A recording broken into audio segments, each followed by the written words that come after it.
Hey, it's Penn's Rapid Reaction. I'm Matt Gajtka. After the Penguins stumble out of Pittsburgh with a 1-3-1 homestand, and they cap it off with maybe the most depressing loss of the four that they just absorbed over the last week and a half as they blow a 2-1 lead going into the third period against the stinky Seattle Kraken. I would say the Kraken probably one of the few teams in the NHL that I would designate as being worse than the Penguins, definitely, and the Pens still lose to them at home, giving up 3 goals in the third period. And as Josh Getzoff said on the broadcast, 23rd time this season, the Penguins have given up multiple goals in the third period. This team is one of the older teams in the NHL, and especially when it comes to their prominent players, the guys who get a lot of ice time. And honestly, they look pretty old in the third period of these games as well, and overtime, and definitely a shootout if it gets that far. So we're going to talk about that, about how I believe the Penguin season feels like it's over after that homestand. They rallied back before the holiday break, but now they have won just 2 of their last 10 games since the Christmas layover. And actually, if you look at it by points percentage in the Eastern Conference, they're positioned by raw points as 12th in the East, which isn't that good out of 16 teams. But it's even worse if you look at points percentage with that overtime, or pardon me, with that regulation defeat. The Penguins, who have 20 regulation losses this season, are at a points percentage of 478. That is 15th out of 16 teams in the Eastern Conference. The only team below them, you guessed it, the sad sack Buffalo Sabres. So the Penguins have the worst goal differential in the East at -36, second most, or tied for the second most regulation losses. They have the most overtime and shootout losses with 8, 4 in OT, 4 in a shootout. So they've spread those out nicely. They are certifiably slumping. They're just a couple of games above NHL 500 at home, and now they go to the road for 7 straight games. And on the road, they are 6-10-3. So not a lot of bright spots to find from the homestand. They beat the Edmonton Oilers. I guess that's the bright spot. And that's about it. Individually, there were some things I want to get to that I liked about tonight's game. The first 2 periods, there wasn't a lot not to like, besides the fact they didn't put a few pucks into the net behind Joey Daccord. They just got the 2, and it ended up costing them because they didn't do much at all in the third period. They were outshot 2-1 in the third period. They were outplayed in the third period, and it was a Seattle team that was looking rather lifeless going into the third. But if you are a Penguins fan, and if you've watched this team this year and the last couple of years, you had to be rather uneasy with the fact that it was just the 1-goal lead. And I know I was watching that second period as the Kraken found something late in the frame, but especially in the third. You could tell they looked like the fresher team, looked like the younger team, which they are, and looked like the more determined team too, which is somewhat vexing because the Penguins had battled hard and they had played well through 2. But just like the game against Tampa, rather similar games, in fact, in that way. The Pens had to come back to tie it against Tampa going into the third, or early in the third, I should say, to set up that late game situation, which, of course, ended up on the stick of Nikita Kucherov. He buried the winner on the turnover from Noel Jarry. So you can put these 2 games back to back, stack them right next to each other against the Lightning and against the Kraken. Very similar, where the Penguins don't score enough with their opportunities as they come out strong, and they flag severely in the late stages. And also, by the way, as an added bonus, Tristan Jarry gave up another, was it a first shot or second shot goal? I think it was the first shot. Might have been the second shot. I'll have to look back at it. But yeah, the Penguins have found a way to do that over and over and over again this year. Mostly Jarry, some Nedeljkovic as well. But I forget how many times it's been. It's close to 10 times they've allowed the first shot to go in. Jarry getting beaten by Chandler Stevenson. Not that hard of a wrist shot, bounced off his blocker and weakly trickled into the net. Somewhat symbolic of Jarry's early game struggles. I guess Jarry was fine later. I'm not going to blame him on the Jamie Alexiak goal. That was point blank. Terrible defending. Tired defending, really, it looked like, from the Penguins, especially Malkin and Pettersson. Couldn't track Alexiak coming off the bench, and the former Penguin made them pay for it. Then Shane Wright, a nice play, but the Pens got beat coming off the wall there. Crosby, Joseph, and Raquel were each beaten in one-on-one battles in the Ellie Tolvanen goal that put the Kraken up 3-2, and that was the eventual game winner. So there you have it, 4-2 as the Kraken capped it off. Our old friend from the Metropolitan Division, Capo Caco, capped the game with the empty netter. Let's look at some of your comments, and there are plenty of them. Bear with me says the second Kraken goal/shift is what shifted the third period momentum, and it should have never happened. Yeah, once the Kraken tied it, then they certainly started to feel themselves. And, well, they should, considering how poorly the Penguins have played in protecting leads this year. It's been horrendous, and they can't do it, basically. They're going to have to just shift into more of an aggressive mindset, because I just don't see the possibility, the way this team is constructed, the way they play, that they can actually shift it into a low-event type of game in the third period. They're just incapable of it.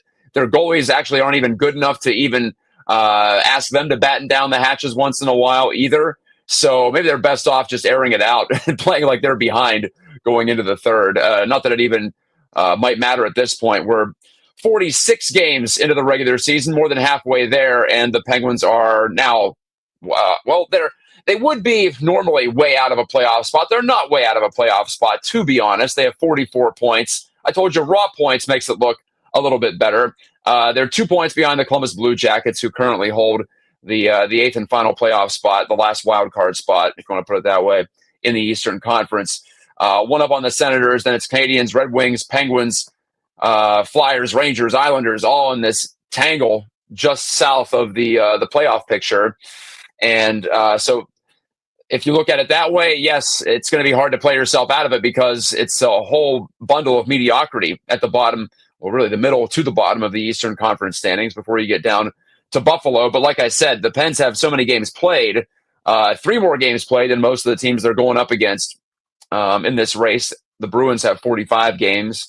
They're the only team within 2 games played of the Penguins. So they're just in a tough spot. And then that doesn't even take into account the fact that they're going on the road for 7 games. So a lot there to try to digest.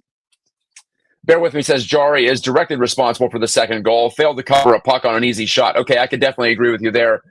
Doesn't it seem like Jarry just finds ways to not make the basic plays as well? It's these little things. And there was a goal he was beaten on a couple of games ago as well, where he just gave the puck away behind the net. And someone said to me, well, how could you blame him for that goal? It was a wide open net. Well, it was a wide open net because the Penguins had a breakdown because Jarry gave the puck away behind the goal. And we've seen it in his career. The little things he doesn't do well, the details of his game continue to lack.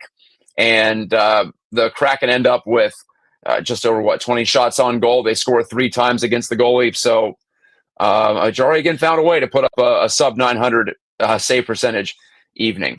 Hello, Uncle Deebs. Good to see you again. I know our defense isn't the best, but Jarry and Ned cannot make timely saves consistently. It's also concerning that they keep playing them both.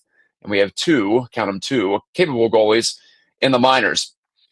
Is it time for waivers for Tristan Jarry? If so, I don't think anyone's going to pick him up, but at least you can get him down to Wilkes-Barre and take a look at some of these other guys. I'm just not sure you're accomplishing anything by trotting Tristan Jarry out there. Nedeljkovic, he is what he is. He's a backup. He's paid like a backup, so you expect you have lower expectations. I don't know if they're this low because Ned has not been any close to as good as he can play as well. So there's a lot there from the goaltending side that you can dig into. More on the goaltending. Matthew Malagari says, just for once, it'd be nice if Jarry would make a save he's not supposed to make. It doesn't seem like those come up very often either. And that was the one check in his favor, right? With Jarry is his athleticism, his ability to steal some goals. He's done it over the course of his career. He can snatch one from an open net once in a while, and it would really give this team a boost. But it's just not happening right now. He's making the routine saves for the most part. Some of the high danger ones, or more of the high danger ones, are going in than you would like to see. You need your NHL goalie to make some saves on high danger scoring chances. It's just the way it is. If you want to succeed, you can't get by, or it's very difficult to get by with this level of goaltending prowess, which the Penguins haven't had much of it. And Matthew also adds, time to get back to the tank job. Well, it looks like they're heading that way, doesn't it? And it's been mentioned a few times as we start to get ready for trade season in the NHL. There's so many teams in the East, especially, that you could say could or should be buyers, that a seller might be king. So if the Penguins are aggressive, if Kyle Dubas is aggressive in shopping some of his guys, he could get some pretty good deals. The prices could really be driven up And maybe it's a blessing to drop out of it like the Buffalo Sabres are. In fact, the Sabres might even want to buy more than the Penguins, because the Sabres, at some point, they've got to make a move and move some of those assets, some of those futures, some of those younger guys they have. You would think eventually they'd have to make a move to maybe not bolster their roster for this year, but for years in the future with how long they've been down. The Penguins aren't quite in that spot. But their pre-holiday surge from, I guess it was right around Thanksgiving. It was the day before Thanksgiving against Vancouver. They started their push back into quasi-playoff positioning. I say that because they never were in playoff position by points percentage, which is important to look at. When do the Penguins start to get some days off, by the way? I guess they have 2 days off coming up. But when are the other teams going to make up these games? It must be later in the season, I suppose. J.I. says, boo to this organization for letting this happen to Sid. Jarry has been terrible, and Ned hasn't been much better. They've both been probably equally bad. But damn, what can they do? More of a rant than a question. That's no problem. J.I. appreciate that. I don't really feel bad for Sid, though. Sid wanted to keep the band together, and so this is what he's getting. I've harped on this a couple of times, so I'm not going to cry for Sidney Crosby. He's got 3 Stanley Cups. He's got millions and millions of dollars. He's got the prestige, the respect of everybody in the NHL and in the hockey world. I don't think you really have to be especially down about Crosby. He's playing well at 37 years old.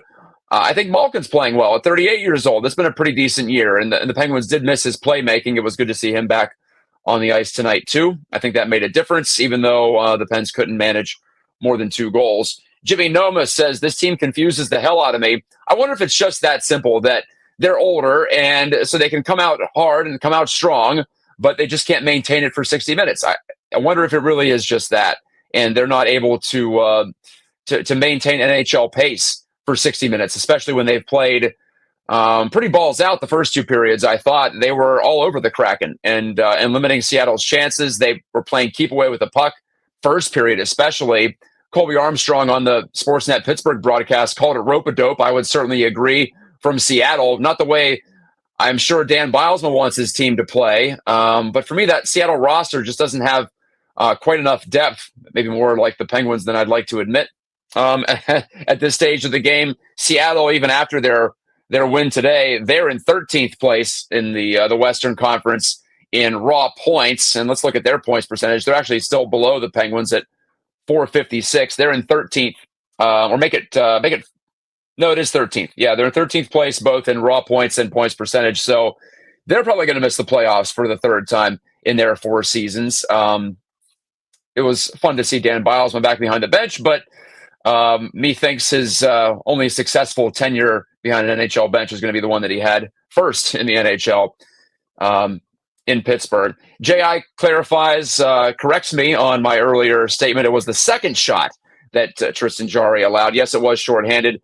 I thought the Penguins regrouped pretty well to make that a 2-on-2, and then you're just calling on your goaltender to make a save, and he couldn't do it. Like I said, not a great shot from the Kraken's big offseason acquisition and big offseason bust, Chandler Stevenson, at least to this point. Paul Shields on Facebook says, terrible. How about a coaching change?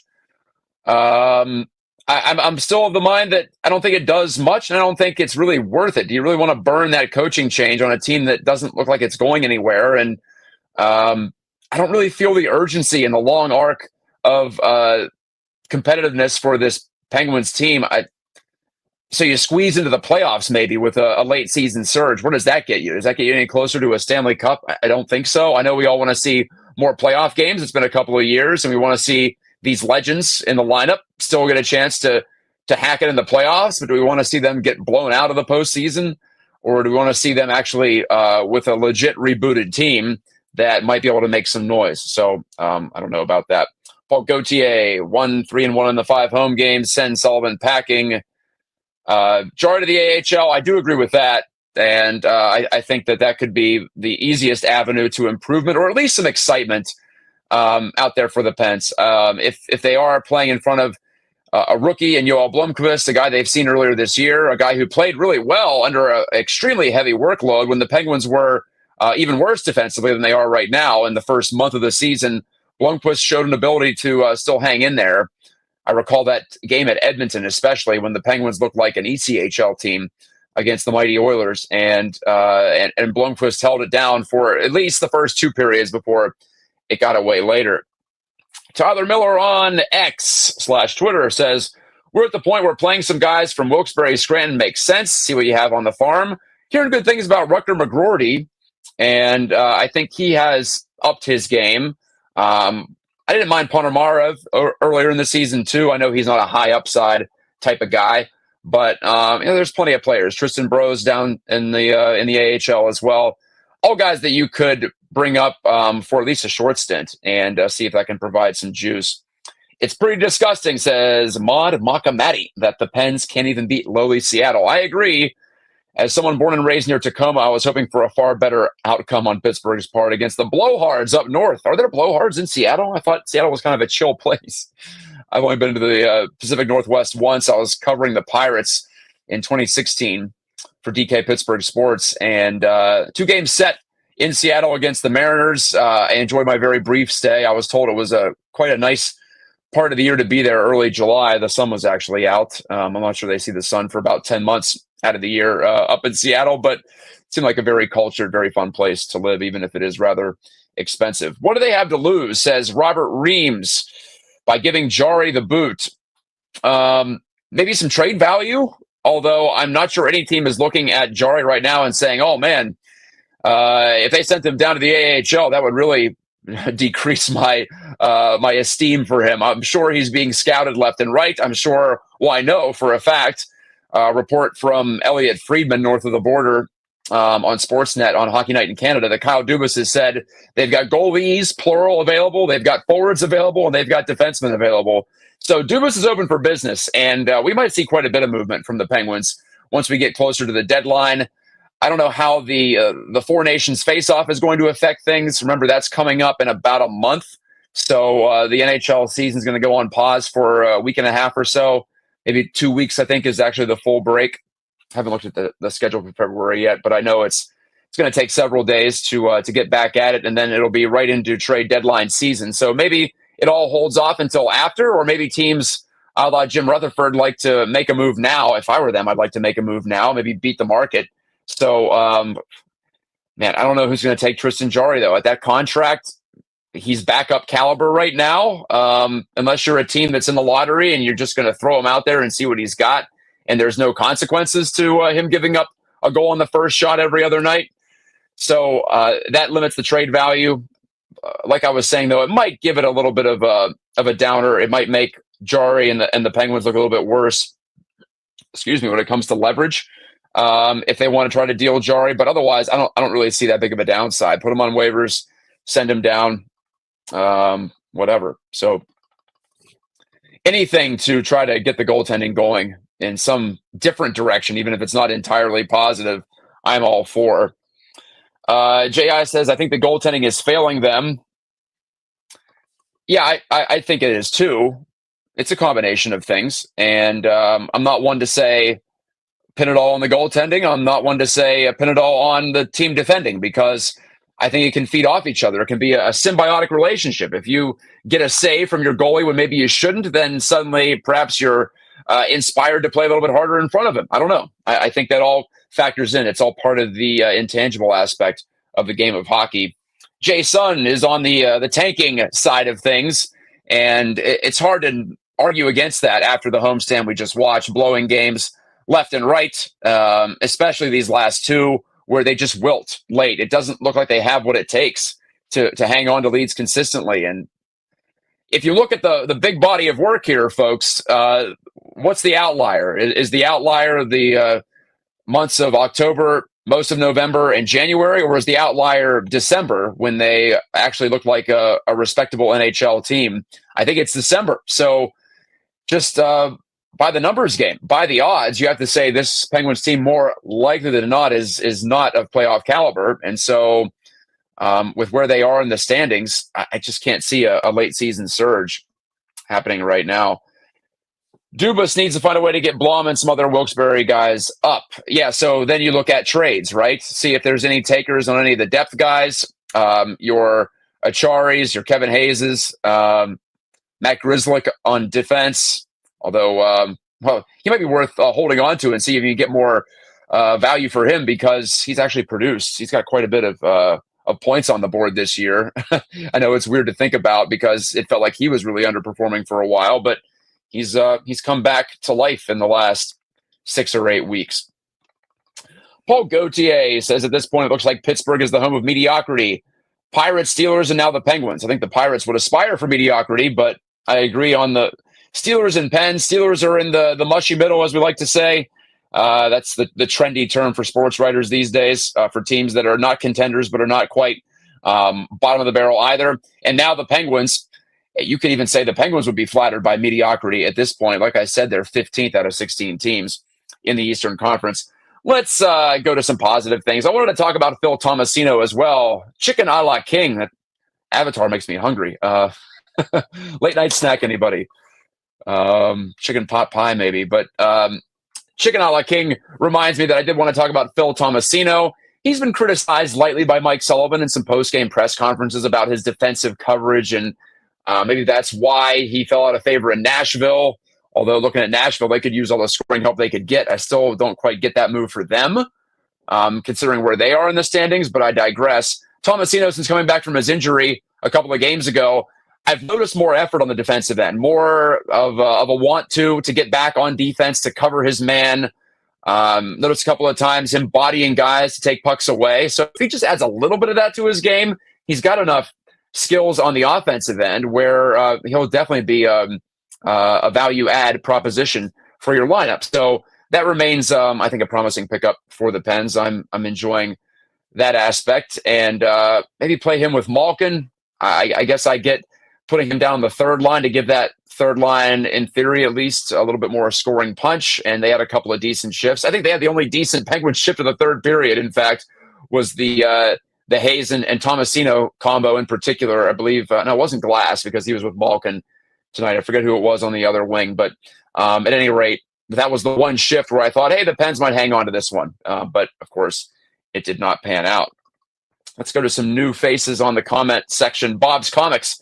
This team's crashing, burning, and imploding. Whatever verb you want to add, they're soft and can easily get out-muscled. For me, it's just about energy level, and they lack it. I think people go back to the out-muscled thing a lot, or the out-physical thing.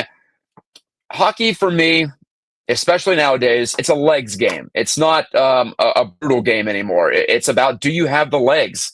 We saw it with the Penguins in 2016 and 2017. Those teams had the legs, especially in 2016. They skated teams out of the building. That's how you win. You outskate teams. You get to loose pucks. You control the play. And when you don't have the puck, you're able to close out space and take that space away and get the puck back as quickly as possible. And it just doesn't feel to me that the Penguins have.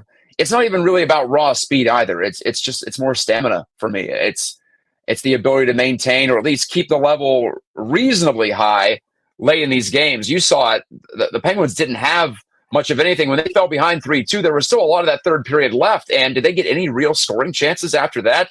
That, for me, is as discouraging as giving up the lead.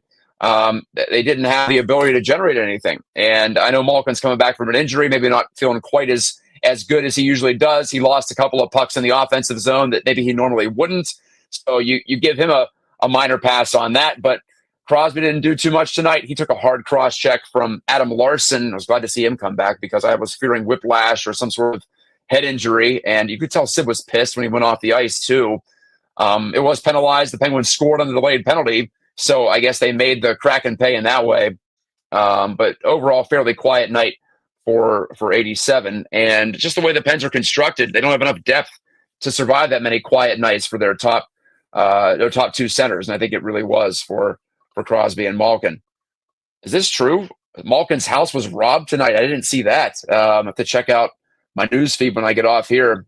There's been a rash, though, if you follow the NFL, a rash of NFL players who've had their houses robbed during games. And I don't know what the answer is necessarily. It's some of these thieves are sophisticated in terms of their signal jamming technology. Read a story on this on ESPN.com recently about how tough it is to prevent this type of thing, because obviously they know that the houses are going to be maybe not left unattended, but at the same time, you know that the owner is not going to be there at certain times. It's public knowledge, right? It's kind of like how we're told not to post that we're going on vacation on social media. Well, athletes essentially are posting they're going to be out of their house, or at least someone's going to be out of their house.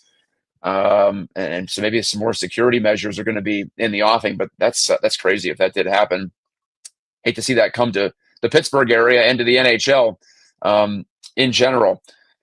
Let's take a look at some out-of-town scores. I realize it kind of seems, I don't want to say worthless, but it's becoming less and less relevant as far as the Penguins are concerned. Ottawa, a team that they're trying to catch, they're up 1-0 on the Islanders with just under 2 minutes to go in the third period. Elsewhere in the Eastern Conference, New York on the road at Colorado, 1-1 early in the second. The Rangers have kind of righted the ship a little bit, but they're still on the outside looking in when it comes to the playoffs. Montreal ahead of the Penguins now. Can you believe that? But they're down 2-1 to Utah. Boston beat Tampa Bay 6-2. That doesn't help the Penguins. What does help the Pens is the Sharks beat the Red Wings 6-3. That ends their winning streak under Todd McClellan, their new head coach.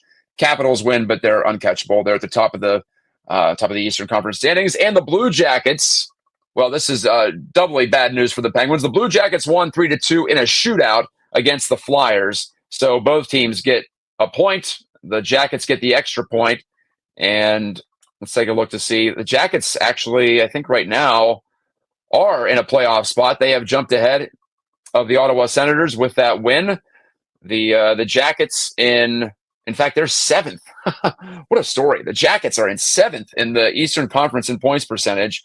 Senators in eighth, Bruins in ninth, Canadians in 10th, and then Wings, Rangers, Flyers, Islanders about to move a little bit ahead of the Penguins even, and then the Pens in 15th place in the East. Some great comments tonight. Really great to see all the response. I also posted the video to my X account to see if that would draw in some more viewers, and it certainly has. So great to see all the folks chiming in, all you hardy Penguins fans.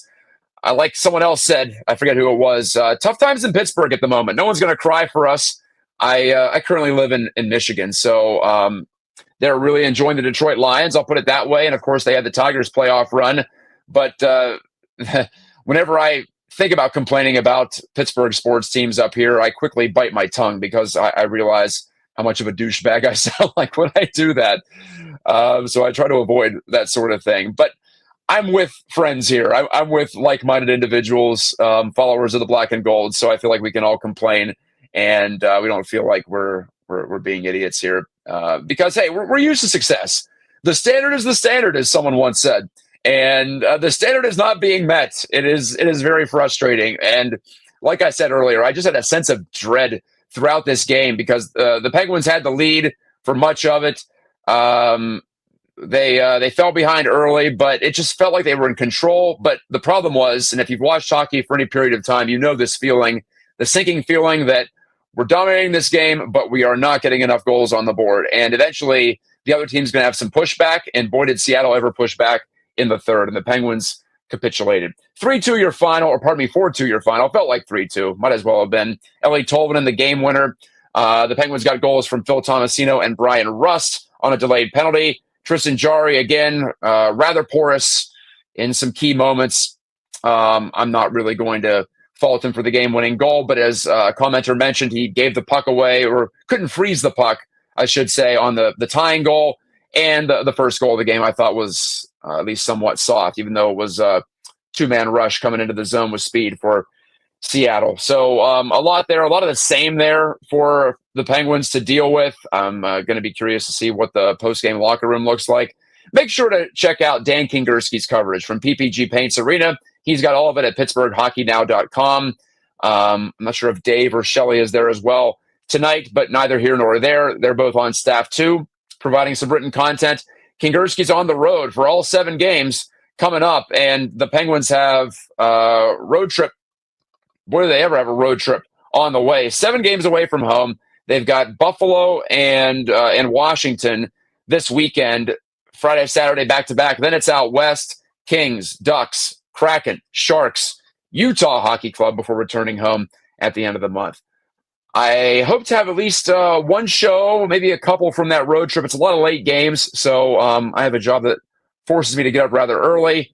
There is a 4 o'clock start against Seattle. I believe that's a weekend game. Maybe one of the games this weekend, too. I can catch up with you. But thank you for joining me for Penn's Rapid Reaction on the Pittsburgh Hockey Now video channels. I'll talk to you next time. Pens fall 4-2 to Seattle.